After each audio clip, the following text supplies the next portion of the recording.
Hello, everyone. This is Chris Stanley with EliteSportIQ. Today, we're going to take a look at a clip from Cale Makar of the Colorado Avalanche in a situation where he uses his defensive positioning and offensive instincts to lead to a goal for the Colorado Avalanche. Our play starts in the neutral zone here with Pittsburgh making a quick up transition to a posted forward on the boards.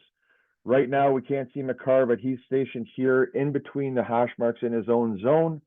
making the realization that his partner is stepping up to make a play on the puck, as well as he's got back pressure.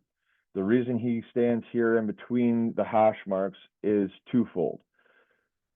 First, if this play is able to be chipped on into the offensive zone, he's back with good positioning here to be able to go back and retrieve that puck with limited forecheck pressure.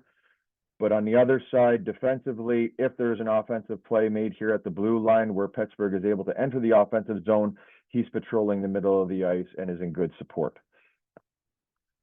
Once the play is made by Taves on the wall here and he 100% sees that McKinnon has the puck, this is where Makar's offensive instincts jump in, and he jumps up into the play to beat the first forward here,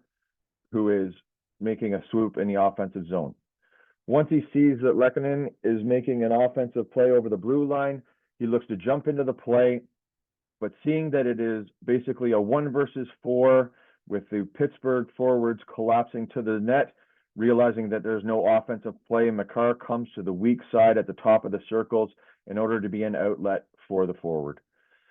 In this position here, this gives him an outlet where he can rim it back up the wall. If he's able to gain inside position, this allows for a high roll where they can start the cycle in the offensive zone. When he sees that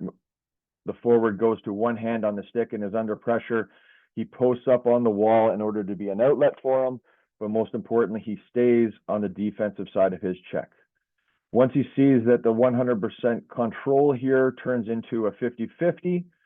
he holds his position in line with the winger, and this allows him to be able to make a read on the puck.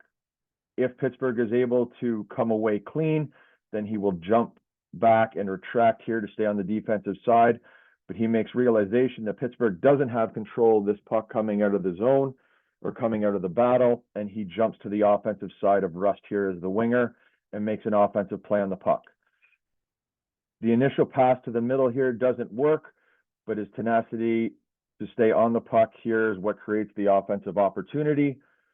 Once he has full control, he is in a shooting position here in the shooting zone, but realizes that the Pittsburgh defenseman has good stick position, and any shot here will be ramped up into the screen. So this is where he extends his arms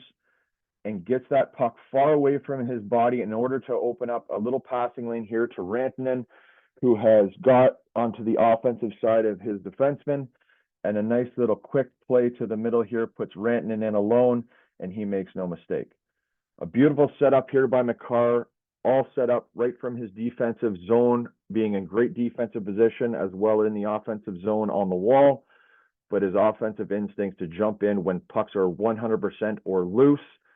is what leads to this goal for the Colorado Avalanche.